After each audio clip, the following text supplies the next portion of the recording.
जय हिंद दोस्तों, स्वागत है आपके अपने परिवार गांव की पाठशाला में। आज की इस नई वीडियो में हम लोग दोस्तों बात करेंगे भारतीय संविधान के एक महत्वपूर्ण टॉपिक संविधान संशोधन के बारे में। इस टॉपिक को अगर कहें तो इस सदाबहार टॉपिक है, यानी इस टॉपिक से लेकर के आप कोई भी प्रीवियस ईयर पेपर बना रहे होंगे या प्रैक्टिस सेट लगा रहे होंगे तो बार बार आपको संविधान संशोधन से संबंधित क्वेश्चन मिल रहे होंगे, जो कहीं ना कहीं जरा सी गलती में आपको क्वेश्चन को गलत करा रहे होंगे। तो जैसे कि बात करें कि किन किस प्रकार से क्वेश्चन, यानी कि नेचर ऑफ क्वेश्चन यहाँ से कैसे बनते हैं। तो एक क्वेश्चन तो जो सबसे ज़्यादा बनता है कि संविधान संशोधन को किस सदन की या संसद के किस सदन में लाया जाता है।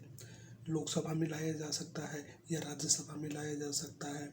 अगर वहीं बात करें कि अगर संविधान संशोधन जैसे विधेयक पर मतभेद हो जाता है तो क्या इसमें संयुक्त अधिवेशन बैठक बुलाई जा सकती है या नहीं बुलाई जा सकती है। संविधान संशोधन, वहीं बात करें क्वेश्चन और भी बनता है, संविधान संशोधन विधेयक को लाने से पहले क्या राष्ट्रपति की पूर्व अनुमति की ज़रूरत पड़ती है या नहीं पड़ती। ऐसे तमाम क्वेश्चन जो बार बार आपको कहीं ना कहीं सेट पे मिल रहे होंगे। यदि आप सेट बना रहे होंगे तो आपको बार बार ऐसे मिल रहे होंगे। तो बने रहे वीडियो के अंत तक। इन सभी क्वेश्चनों को हम लोग काफ़ी डिटेल में डिस्कशन करने वाले हैं। होप और आशा करते हैं कि आज के बाद आपके ऐसे कोई भी क्वेश्चन संविधान संशोधन से बनने वाले क्वेश्चनों गलत नहीं होंगे। तो दोस्तों, अगर पहली बार आप इस चैनल पर विजिट कर रहे हैं तो वीडियो को लाइक करें, चैनल को सब्सक्राइब कर लें और ज़्यादा से ज़्यादा लोगों पर शेयर करें, जैसे ऐसे महत्वपूर्ण जानकारी सभी के बीच साझा हो सके। तो आशा करते हैं आप वीडियो पर लास्ट तक बने रहेंगे। तो शुरू करते हैं आज के इस वीडियो को। जैसे कि दोस्तों आप देख रहे होंगे कि किस संविधान संशोधन के तहत 9वीं अनुसूची जोड़ी गई थी। यानी क्वेश्चन क्या कहता है, किस संविधान के तहत 9वीं अनुसूची जोड़ी गई थी।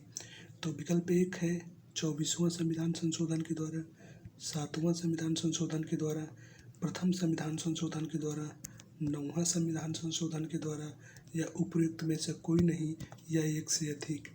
तो इस प्रश्न का जो सही विकल्प होगा वो विकल्प नंबर 3 होगा, यानी प्रथम संविधान संशोधन 1951 के द्वारा 1951 के द्वारा ये प्रावधान किया गया था कि 9वीं अनुसूची को जोड़ी गई थी। तो अब बात करते हैं जैसे कि प्रथम संविधान संशोधन के अंतर्गत क्या क्या किया गया था। सबसे पहले इस पे बात कर लेते, फिर बाकी सारी डिटेलों पे बात करेंगे। जैसे संविधान संशोधन संविधान के किस अनुच्छेद के अंतर्गत आता है या इसका किस भाग में आता है, इसका प्रावधान कहाँ से ले, इन सभी पर हम लोग डिस्कशन करें।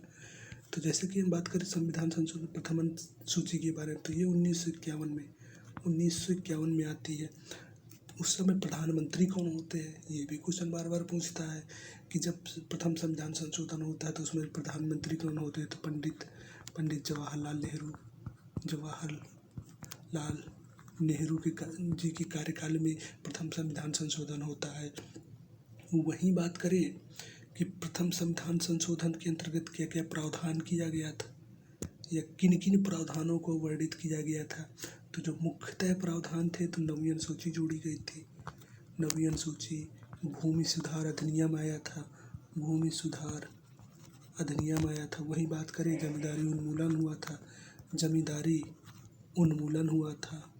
उन्मूलन जैसे प्रावधान भी कहीं न कहीं 9वीं अनुसूची के माध्यम से ही किया गया था।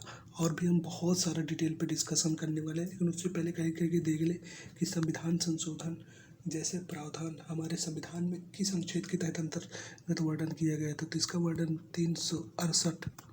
बात करें भाग किस भाग में है, तो भाग है 20 भाग में अनुच्छेद। बात करें कि इसका प्रावधान कहाँ से लिया गया है, तो दक्षिण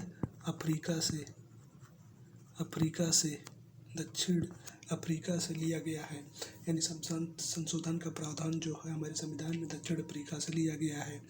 अब दोस्तों अगर बात करें कि प्रथम अनुसूची के अंतर्गत या बात करें कि जो संशोधन होता है वो कितने प्रकार से होता, पहले तो ये भी बात करें कि संविधान में संशोधन कितने प्रकार से होता है। तो एक तो होता है साधारण बहुमत से किन यानी साधारण बहुमत में क्या होता है कि उस दिन उपस्थित सदस्यों में से 50% +1 यानी कि अगर 100 सदस्य 100 में से 1/2 प्लस 1 यानी 50 प्लस 1 51 सदस्य अगर उपस्थित है तो उस दिन संविधान संशोधन सदन में हो सकता है। वहीं की बात करें विशेष बहुमत के बारे में तो विशेष बहुमत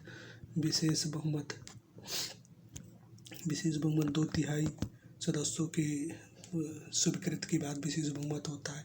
किन किन चीज़ों में होता है तो फंडामेंटल राइट हो गया, डीपीएसपी हो गया, डीपीएसपी नीति निर्देशक तत्व मौलिक अधिकार जैसे संविधान संशोधनों में भी विशेष बहुमत का प्रयोग किया जाता है। वहीं बात करें अगर संघीय ढांचा में संशोधन करना है, संघीय ढांचा में अगर संशोधन करना तो उसके लिए कहीं ना कहीं विशेष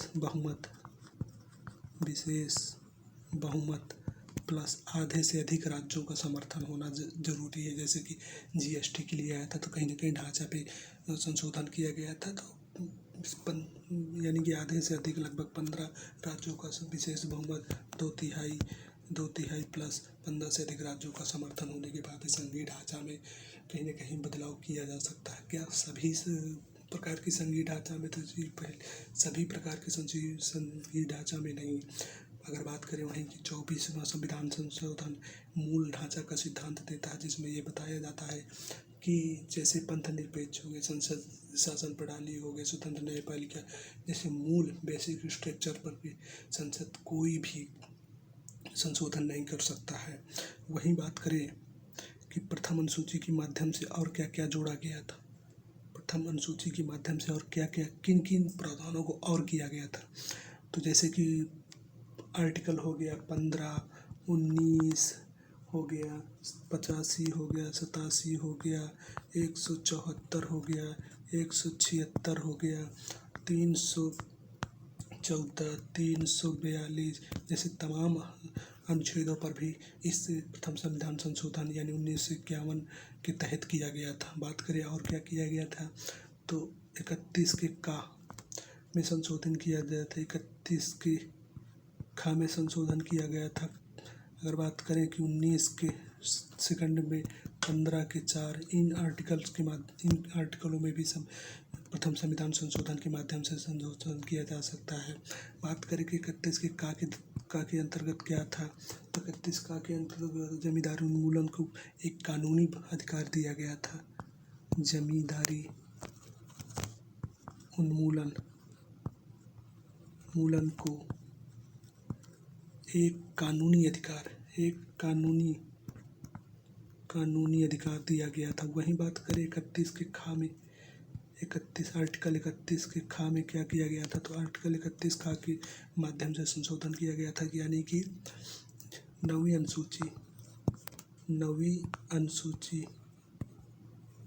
अनुसूची में वर्णित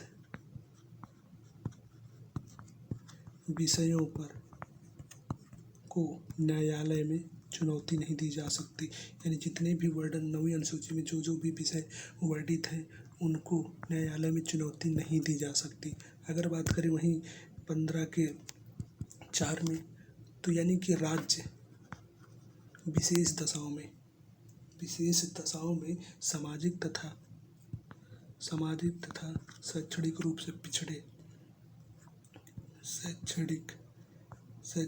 से पिछड़े वर्गों के लिए कुछ विशेष प्रावधान कर सकता है। वहीं बात करें कि 19 के सेकंड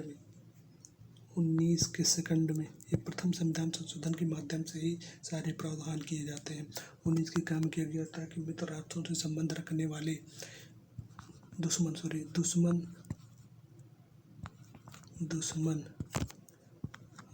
राष्ट्रों से संबंध रखने वाले व्यक्तियों के लिए रोकथाम के लिए प्रावधान किया जाता है। तो दोस्तों, जैसे कि आपने देखा कि प्रथम अनुसूची के माध्यम से ही नवीं अनुसूची जोड़ी जाती है। नवीं अनुसूची भूमि सुधार अधिनियम आता है।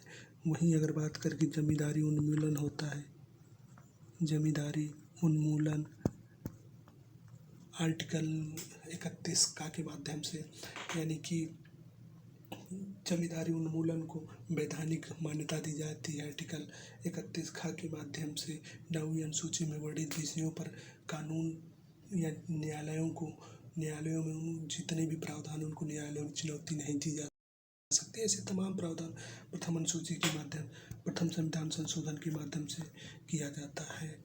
तो दोस्तों, आज की वीडियो में इतना ही।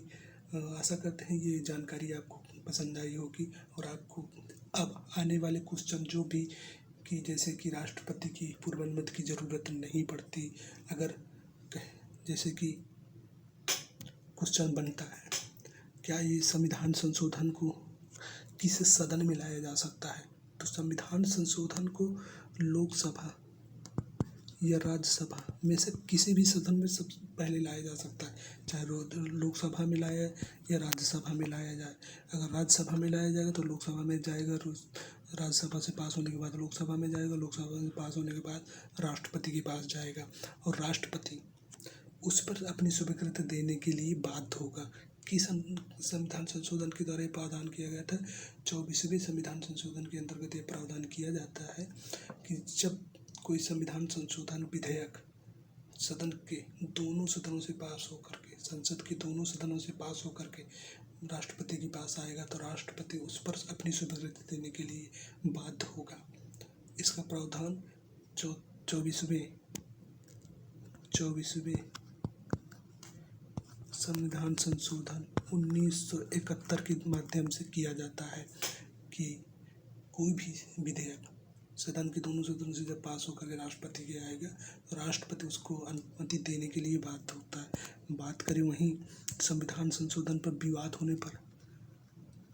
होने पर क्या संयुक्त बैठक बुलाई जा सकती है, तो ऐसा कोई भी प्रावधान हमारे संसद में नहीं है कि संयुक्त बैठक संविधान संशोधन पर बुलाई जा सके, यानी संविधान संशोधन पर कोई संयुक्त बैठक नहीं बुलाई जा सकती। तो आशा करते हैं कि आपके सारे डाउट, जितने भी डाउट्स हैं या जितने भी ऐसे क्वेश्चंस में आप फंस रहे थे, वो सारे डाउट्स क्लियर करने की कोशिश की गई है। फिलहाल आज की वीडियो में इतना ही रखते हैं। मिलते हैं फिर नेक्स्ट वीडियो में कुछ नई जानकारी के साथ। तब तक के लिए जय हिंद, जय भारत।